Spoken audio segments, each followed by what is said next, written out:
इन दोस्तों, कैसे हैं आप सभी। आशा करता हूं आप लोग ठीक होंगे, स्वस्थ होंगे और मस्त होंगे। दोस्तों, आज का सेशन फिर से बीपीएससी का जो प्रीवियस ईयर है साइंस फिजिक्स लेकर के आए हैं। इस आगामी एग्ज़ाम के लिए बहुत ही महत्वपूर्ण होने वाली है, चुनिंदा प्रश्नों में से एक है। दोस्तों, आज का सेशन स्टार्ट करते हैं। पहला क्वेश्चन है कि जब प्रकाश एक माध्यम से दूसरे माध्यम में जाता है तो निम्न में से कौन सी जो चीज़ होता है वह नहीं बदलती है। यह प्रश्न पूछा जा रहा है। ऑप्शन ए है गति, ऑप्शन बी आवृत्ति, ऑप्शन सी तरंगदैर्ध्य, या ऑप्शन डी अपवर्तनांक, या ऑप्शन ई इनमें से कोई नहीं। दोस्तों, इसका आंसर सी हो जाएगा। आवृत्ति जो होता है वह नहीं बदलती है। दोस्तों, नेक्स्ट क्वेश्चन है कि दो उत्तरोत्तर श्रृंग अथवा दो उत्तरोत्तर गर्त के बीच की दूरी को क्या कहते हैं। श्रृंग और गर्त के जो बीच की दूरियां होती है दोस्तों, उसको क्या कहते हैं। ऑप्शन ए है आयाम, ऑप्शन बी है आपका तरंगदैर्ध्य, ऑप्शन सी आवृत्ति, या ऑप्शन डी उपरोक्त में से कोई नहीं। तो दोस्तों, दो श्रृंग और गर्त के बीच की दूरी को तरंगदैर्ध्य कहा जाता है। नेक्स्ट क्वेश्चन है दोस्तों, यदि रेफ्रिजरेटर के दरवाजे कुछ घंटों के लिए खुले छोड़ दे तो कमरे के तापमान में क्या प्रभाव पड़ेगा। ऑप्शन ए है आपका कम हो जाएगा तापमान, ऑप्शन बी बढ़ जाएगा, ऑप्शन सी वहीं रहेगा, या ऑप्शन डी केवल रेफ्रिजरेटर के आसपास का क्षेत्र का घटेगा। तो इसका जो ऑप्शन हो जाएगा दोस्तों, वह टेम्परेचर क्या होता है। टेम्परेचर रेफ्रिजरेटर के खोल देने से टेम्परेचर रूम का जो होता है वह बढ़ जाता है। दोस्तों, 125 नंबर का आंसर क्वेश्चन है दोस्तों कि कमरे में रखा रेफ्रिजरेटर का दरवाज़ा खोलकर ऑप्शन आप कमरे के कुछ डिग्री ठंडा कर सकते हैं, आप इसके रेफ्रिजरेटर के तापमान तक ठंडा कर सकते हैं, या कमरे के थोड़ा तापमान गर्म हो सकते हैं, या कमरे ना तो गर्म होगा या नहीं ठंडा होगा। तो ऑप्शन नंबर इसका जो है दोस्तों पिछले क्वेश्चन की भांति ऑप्शन नंबर सी हो जाएगा। अगला क्वेश्चन है कि पढ़ने में काम आने वाले ग्लास लेंस किस प्रकार के लेंस होते हैं। ऑप्शन है आपका दोस्तों अवतल लेंस, ऑप्शन सी साधारण, ऑप्शन बी उत्तल, या ए बी दोनों। इसका जो हो जाएगा पढ़ने के लिए दोस्तों, इसका हो जाएगा उत्तल लेंस। नेक्स्ट क्वेश्चन है दोस्तों नेक्स्ट क्वेश्चन है दोस्तों कि दर्पण के सामने खड़े एक व्यक्ति को सीधा अपना प्रतिबिंब अपने से बड़ा लगता है, इसका तात्पर्य कौन सा दर्पण है। इसका तात्पर्य जो होता है, इसका तात्पर्य हो जाएगा ऑप्शन नंबर ए अवतल दर्पण से तात्पर्य है। नेक्स्ट क्वेश्चन है दोस्तों कि एक पंखा गर्मी के मौसम में आराम की अनुभूति पैदा करता है क्योंकि।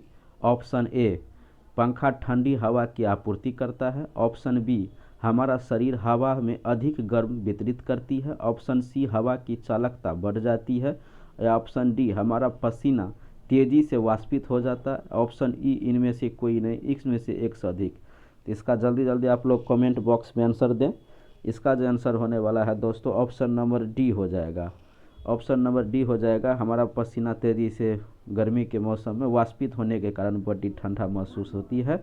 नेक्स्ट क्वेश्चन है कि ठंडक के दिनों में लोहे के गुटकों और लकड़ी के गुटकों को प्रातः काल छुए तो लोहा का गुटका ठंडा लगता है क्योंकि। ऑप्शन ए है आपका लोहे के गुटके का ताप लकड़ी के गुटके से कम होता है, ऑप्शन बी है लकड़ी की तुलना में लोहा ऊष्मा अच्छा चालकता होता है, और ऑप्शन सी है लकड़ी की तुलना में लोहा ऊष्मा का खराब चालक है, ऑप्शन डी है लोहे का गुटका लकड़ी से भारी होता है। तो इसका जो आंसर हो जाएगा दोस्तों, आप लोग ज़रूर बताएं इसका आंसर। इसका जो आंसर होने वाला है दोस्तों बी नंबर आंसर होने वाला है, लकड़ी की तुलना में लोहा की ऊष्मा का चालक अच्छा होता है।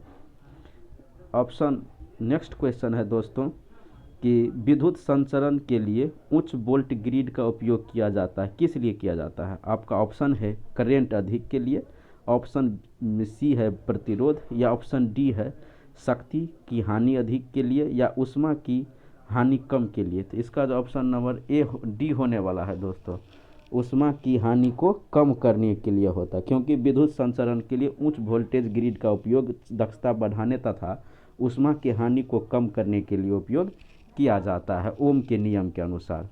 नेक्स्ट क्वेश्चन है दोस्तों कि बहुत ठंड के मौसम में पानी का जलीय जीवन को संरक्षित रखने में मदद करता है। तो क्या करता है इसका मदद। ऑप्शन ए है आपका संकुचन, ऑप्शन बी है वाष्पीकरण, ऑप्शन बी विस्तार, या ऑप्शन डी ऊर्ध्वापातन, ऑप्शन ई इनमें से कोई नहीं। दोस्तों बहुत ही अच्छा क्वेश्चन है दोस्तों, बहुत बार ये परीक्षा में पूछा भी गया है और ये पूछा गया CDPO परीक्षा 2022 में। इसका आंसर जरूर बताएं आप लोग कमेंट बॉक्स में। तो इसका जो आंसर होना ऑप्शन नंबर बी हो जाएगा दोस्तों, विस्तार। बहुत ठंड के मौसम में पानी का विस्तार जलीय जीवन का संरक्षित रखने में मदद करता है। नेक्स्ट क्वेश्चन है दोस्तों कि दिल्ली के सुनने की आवृत्ति विस्तार क्या होता है। दिल्ली में जो आवाज़ ज़्यादा होता है, प्रदूषण ज़्यादा होता है, इस किस लिए होता है। तो इसका जो आंसर होने वाला है दोस्तों, ऑप्शन नंबर ए है 20 Hz से 20 किलोहर्ट्ज़ तक, ऑप्शन बी है 20 हर्ट्ज़ से 50 किलोहर्ट्ज़ तक, ऑप्शन सी 45 हर्ट्ज़ से 64, या ऑप्शन डी 10 हर्ट्ज़ से 100 किलोहर्ट्ज़ तक। ऑप्शन नंबर इसका सी नंबर होने वाला है 45 से 64, 45 Hz से जो है आपको 64 किलोहर्ट्ज़ तक होने वाला है। नेक्स्ट क्वेश्चन है दोस्तों कि नाई की दुकान में 2 समतल दर्पण रखे जाते हैं, किस लिए रखे जाते हैं, कितने डिग्री पर रखे जाते हैं।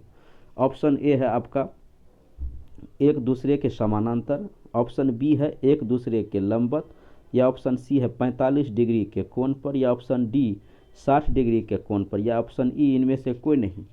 इसका जो आंसर होने वाला है एक दूसरे के समानांतर रखे जाते हैं।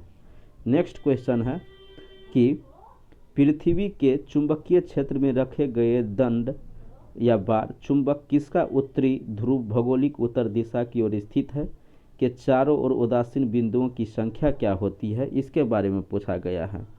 ये पूछा गया है BPSC CDPO 2022 के प्री एग्जाम में पूछा गया है। इसका आंसर बताएं आप लोग। इसका जो आंसर होने वाला है ऑप्शन नंबर ए होने वाला है। नेक्स्ट क्वेश्चन है दोस्तों, नेक्स्ट क्वेश्चन है कि एक स्वचालक को दूसरे चार्ज किए गए स्वचालक से पास लाकर बिना संपर्क बनाए चार्ज करने की प्रक्रिया को क्या कहते हैं। प्रश्न है कि एक स्वचालक को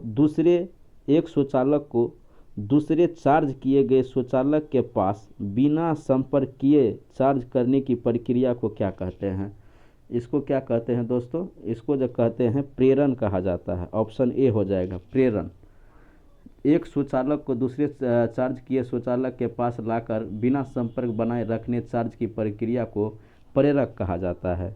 नेक्स्ट क्वेश्चन है दोस्तों कि बैरोमीटर की ऊंचाई में अचानक वृद्धि इंगित करती है, वह किस चीज़ को दर्शाती है। अचानक जब बैरोमीटर में आता है तो उसको किस चीज़ में मतलब इंगित करता है। तो ऑप्शन ए है आपका तूफान, ऑप्शन बी बारिश, ऑप्शन सी शुष्क मौसम, ऑप्शन डी अत्यंत शुष्क मौसम।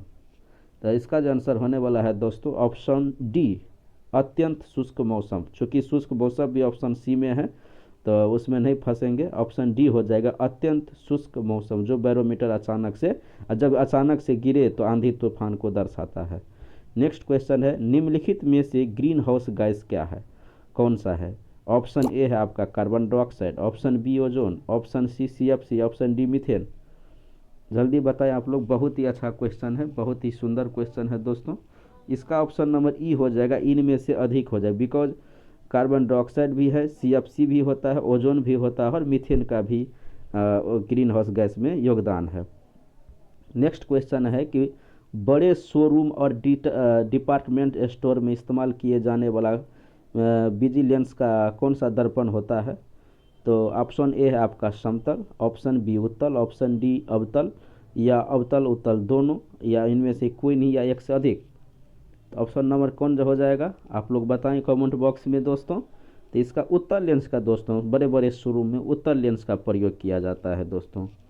बड़े बड़े शोरूम में उत्तल दर्पण का प्रयोग किया जाता है। नेक्स्ट क्वेश्चन है आपका एक जिप्टो किसके बराबर होता है। एक जिप्टो बराबर क्या होता है, एक जिप्टो बराबर क्या हो जाता है दोस्तों। ऑप्शन ए है आपका 10^25, या 10^25, या 10^21, या 10^22, या इनमें से कोई नहीं, या एक से अधिक। ऑप्शन नंबर सी हो जाएगा एक जिप्टो 10^21 हो जाएगा दोस्तों। नेक्स्ट क्वेश्चन है दोस्तों कि पेंडुलम घड़ी की समय अवधि जो होता है दोलन काल क्या होता है। पेंडुलम घड़ी का जो समय अवधि होता है वह क्या होता है? ये जो होता है दोस्तों, पेंडुलम का जो समय अवधि होता है, ये होता है पेंडुलम। ये इसका समय क्या होता है दोस्तों, ये बताने के लिए बोलता है।